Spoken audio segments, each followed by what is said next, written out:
My father told me 80% of your salary will be for your sister and the other 20% for me. It's that simple.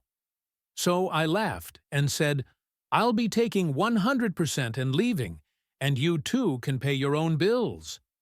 It's that simple. Welcome to Whisper Wire, where the most powerful rebellions begin with a whisper. They said I was the man of the house, but really, I was the ATM my father drank, my sister partied, and I worked for all of them. When I finally earned more, they wanted 80% for her college, 20% for his beer, 0 for me, so I laughed and walked out with 100%. They called it betrayal. I called it freedom. My name is Esteban. I'm 27 years old, and until recently I was living trapped in a suffocating routine. It wasn't just the exhaustion from working long hours at a job that barely paid enough to survive, but the weight of a family that, instead of supporting me, squeezed me dry as if I were a money machine. I grew up in a modest neighborhood, the kind where the houses have thin walls and the neighbors know more about your life than you'd like. My mother, Marina, went to work in another country when I was 15. She was a nurse, and the opportunity to earn a better salary in Europe was something she couldn't pass up. She promised it would be temporary, that she would save enough to give us a better life, and then return. But the years passed, and although she sent money from time to time, her visits became more and more sporadic. At first I missed her so much my chest ached, but over time I learned to live with that emptiness. My father, Gustavo, and my younger sister, Claudia, stayed with me, and without realizing it, I became the pillar of the household. At 18, right after finishing high school, I started working. There was no money for university, and someone had to pay the bills. My first job was in a packaging factory, a noisy, hot place where I spent 8 hours a day sealing boxes for minimum wage. It wasn't glamorous, but it was what was available. Every payday, I handed over almost my entire paycheck to my father. He said it was to maintain the house, the rent, electricity, water, food. I didn't question it because that's what was expected of me. I was the man of the house, right? The one who had to sacrifice. But there was something that never sat right with me. Claudia, my 23-year-old sister, didn't contribute a single cent. Nothing. 0. She worked part-time at a clothing store, but everything she earned was spent on going out with her friends, buying brand-name clothes, or paying for club admissions. While I came home with sore feet and clothes smelling of sweat, she would walk in made up and smiling, telling stories of her nights out partying. If I asked her to help with anything, even just washing the dishes, she would roll her eyes and say, "Oh, Esteban, don't be a drag. That's what you're here for." And my father, sitting on the couch with a beer in his hand, would laugh and tell her, "Leave her be. She's young. She'll have time to worry later." My father, Gustavo, was another story altogether. Before my mother left, he worked as a mechanic, but after she started sending money, he quit. He'd say it wasn't worth killing himself working for peanuts when Marina could support us. But when my mother's money stopped arriving regularly, he never looked for work again. Instead, he became an expert at spending mine. Every time I came home, I'd find him in the yard with his friends, surrounded by empty beer bottles, laughing loudly while music blared. I once counted more than 20 bottles in a single night. Who paid for that? Me, my salary, my hours of work. I tried talking to him several times. "Dad, I need you to help with something. I can't cover everything." But he always responded the same way with a mocking smile. "Esteban, you're young, you're strong. I've already done my share of work. Now it's my turn to enjoy life. And your sister? Well, she's my princess. I'm not going to ask her to kill herself working like you do." Then he would laugh, as if my life were a joke. Sometimes when I arrived exhausted and saw Claudia going out in a new dress, or my father opening another beer, I felt a rage burning inside me. But I swallowed it, not because I wanted to, but because my mother, before she left, had asked something of me. "Esteban, take care of your father and your sister. Don't leave them alone. You're the man of the house now." And like an idiot, I took those words as if they were law. Every time I wanted to explode, I would remember her voice and tell myself, "They're my family. I have to endure it." The years passed, and my life was an endless repetition of work, bills, and humiliations. But something started to change when, after 3 years at the factory, I was promoted to shift supervisor. It wasn't a big deal, but the salary was a bit better, and it gave me the opportunity to learn more about the company. It turned out I had a natural talent for organization and problem-solving. My bosses noticed, and the following year they offered me a position in the office managing inventory. The salary doubled. Then, with time, I kept climbing. From inventory manager, I moved to logistics coordinator, and then to operations manager. In 5 years, my salary was 7 times higher than what I started with. 7 times. It was more money than I ever imagined having, but I never told my father or Claudia. Why? Because I knew that if they found out, they would squeeze every last drop out of me. So, I continued to hand over the same amount as always, the equivalent of my old minimum wage salary, and I put the rest into a savings account that no one knew about. My father thought I was still earning the same, and every payday he would ask for the money with the same arrogant attitude. "Come on, Esteban. Give me the household money. Don't make me wait." I would nod, hand him the money, and stay silent. Meanwhile, my account grew, and with it, a small spark of hope. Maybe one day I could leave that house and live for myself.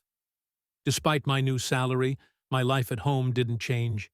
I still slept in the same small room with a creaky bed and a fan that barely worked. Claudia, on the other hand, had the bigger room with a new TV that, of course, I had paid for. My father continued to spend on his drunken nights, and every time I came home, I'd find him on the same couch with the same beer, surrounded by the same friends. "Esteban, get me another one from the fridge," he'd sometimes say, without even looking at me. And I, like an idiot, would obey. But not everything was so simple. Even though I was saving money, I didn't dare to leave. The promise I made to my mother bound me like a chain. Every time I thought about leaving the house, her voice echoed in my head. "Don't leave them alone." And though I hated to admit it, I still held on to the hope that something would change, that my father would see me as more than a wallet, that Claudia would realize I deserved respect, too. But that never happened. The day everything changed started like any other. It was a Friday, and my bi-weekly pay had just been deposited. As always, I printed the deposit slip for my records, but I made a fatal mistake. I left it on my desk, in plain sight. Normally, I kept those papers in a folder hidden under my mattress, but that day, I was so tired that I forgot. When I got home from work, I found Claudia in my room, with the slip in her hand, her eyes wide as saucers. "This is what they pay you," she said, almost shouting. Her voice was a mix of surprise and greed. "Esteban, you're earning a fortune and giving us crumbs. How dare you hide this from us?" I tried to stay calm. "Claudia, that money is mine. I earn it. You two don't contribute anything, and I still pay for everything in the house. What more do you want?" She laughed as if my response was absurd. "Yours? This is a family, Esteban. What you earn is for everyone. I'm going to talk to Dad." And she ran off with the slip still in her hand. I knew a storm was coming, but I wasn't prepared for what happened next. That same night, my father called me into the dining room. He was sitting in his usual armchair with a beer in his hand, but this time he wasn't smiling. His face was red with rage. Claudia stood beside him with her arms crossed and a triumphant expression. "What's this about you earning so much and giving us the same as always?" my father said, waving the slip in the air. "Do you think you can fool me, Esteban? This is a family. We all help each other here. Why did you hide this from us?" I tried to explain. "Dad, that money is what I earn with my work. I've been paying the bills for this house since I was 18. Claudia contributes nothing. And you? You spend my money on beer and parties with your friends. Don't you think I deserve to keep something for myself?" My father laughed, but it wasn't a kind laugh. It was a cruel laugh, the kind that makes you feel small. Deserve. Look, Esteban, let me explain how this works. Your sister wants to study at the most prestigious university in the country. That costs money. A lot of money. And me? Well, I have my expenses.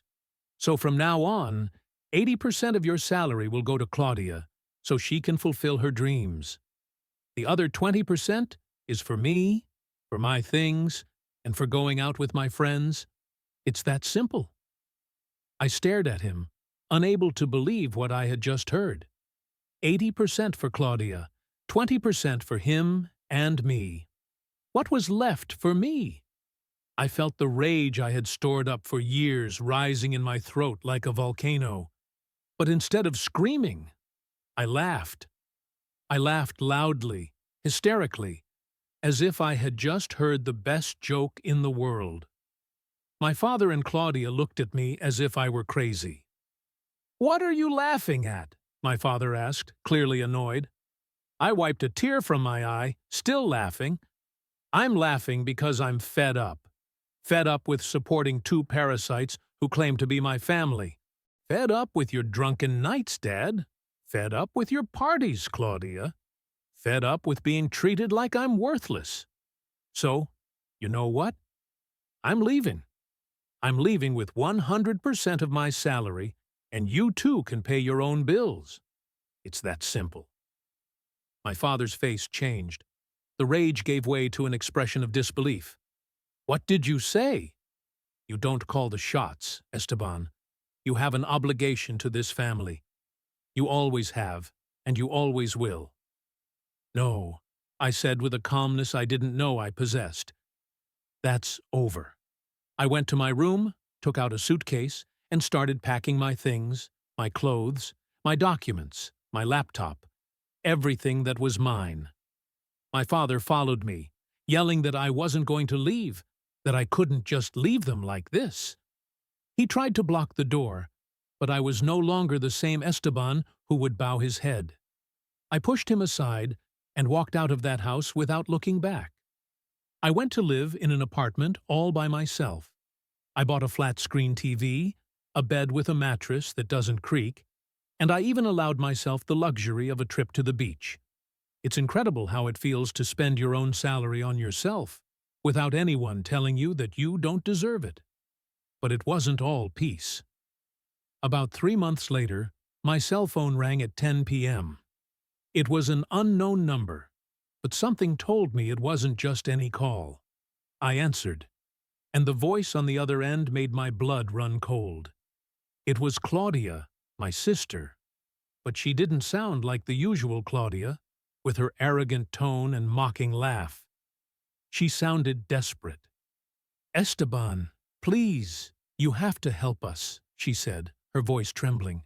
"We're going to be evicted. We don't have the money to pay the rent." "Dad, and I don't know what to do." I remained silent, processing her words. A part of me wanted to hang up, but another part, the one that still remembered the humiliations, wanted to hear more. "Evicted," I said in a cold tone. And what does that have to do with me? I don't live there anymore. You two figure it out. No.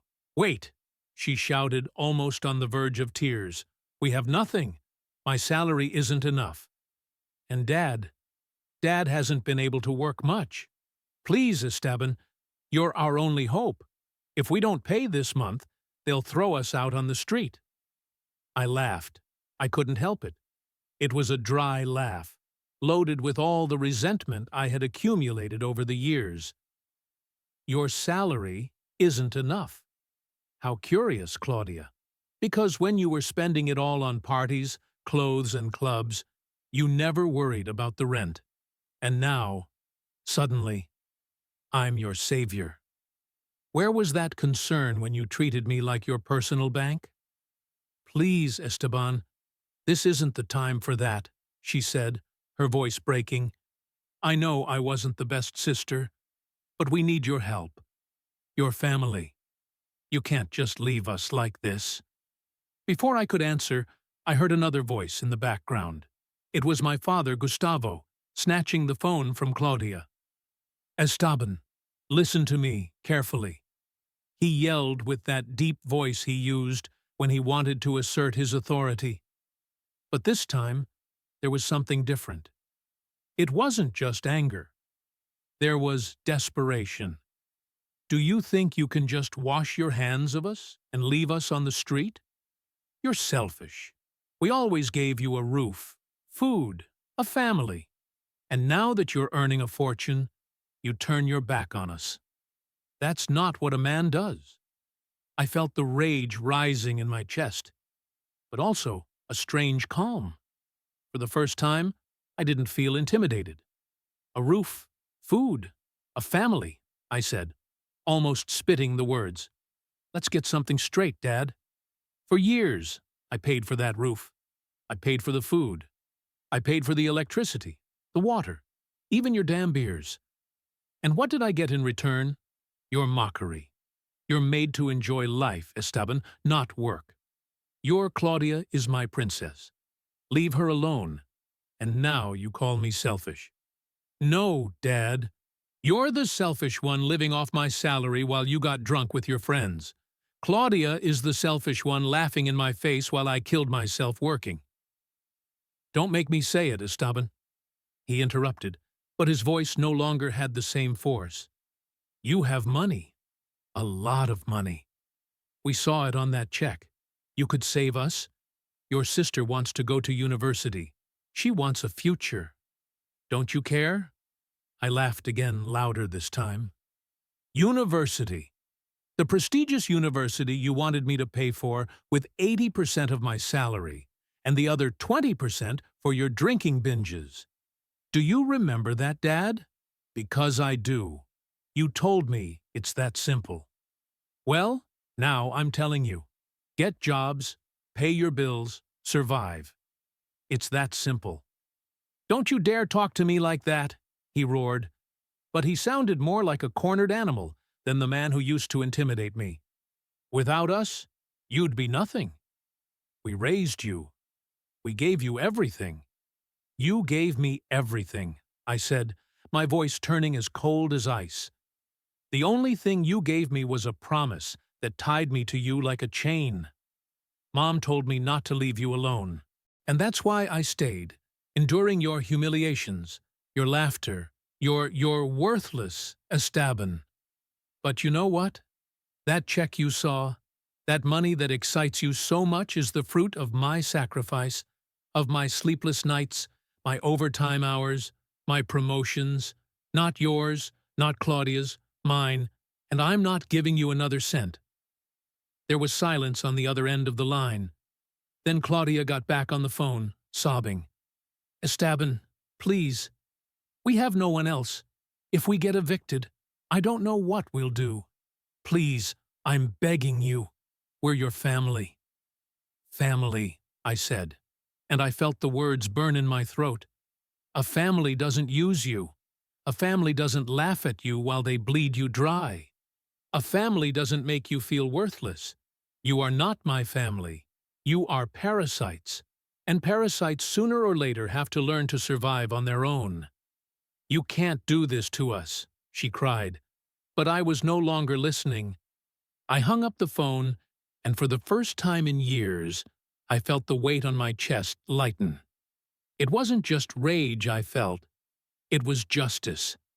It was the satisfaction of knowing that after everything they did to me, they were finally facing the consequences of their actions. A few weeks later, my mother, Marina, called me, her voice full of reproach, as if I were the villain of the story. "Esteban, I'm disappointed in you. How could you abandon your family?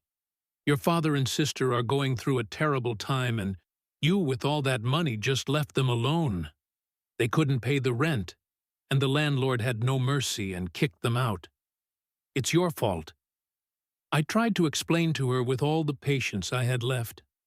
I told her about Gustavo's drinking, how he spent my salary on beer while I barely slept. I told her about Claudia, who mocked me while she spent her money on parties. I told her about the humiliations, the laughter, the way they made me feel invisible. But she didn't want to listen. "They're your family," she said, with that tone she always used to make me feel guilty. "You should be there for them no matter what they've done." "Not anymore, Mom," I said, my heart heavy but resolute. "I'm not going to carry them anymore. If you want to help them, you do it. But I'm done." I hung up, and since that day, I haven't spoken to her again. I don't know if she'll ever understand my side, but I don't care anymore. I cut the last tie with that toxic family, and for the first time in years, I feel free, and I have no intention of going back. After a while, I found out that Gustavo now works as a taxi driver, working long shifts under the sun to earn just enough to survive. Claudia, for her part, had to hand over her entire salary to pay the bills for a smaller house they moved into. There are no parties, no brand-name clothes, no clubs, just the reality they never wanted to face. A year later, my life is my own. I'm a regional manager at the company with a salary that allows me to travel and save for my own house. My apartment is filled with things that reflect who I am. Books, a bicycle, photos from my travels. Freedom tastes like coffee on my balcony, like a morning without shouting or guilt. Now, as I look at the city from my window, I know I own nothing. I live for myself. The rage has turned into peace, justice into freedom. They are facing their consequences, and I am finally free. They mocked me, drained me, told me I owed them. But now, my sister hands over her full paycheck just to keep the lights on. My father drives strangers around for cash, under the same sun I once worked beneath for him. And me? I wake up to coffee, silence, and sunlight. No shouting, no guilt, just freedom. Subscribe to Whisper Wire, where peace is earned, not given.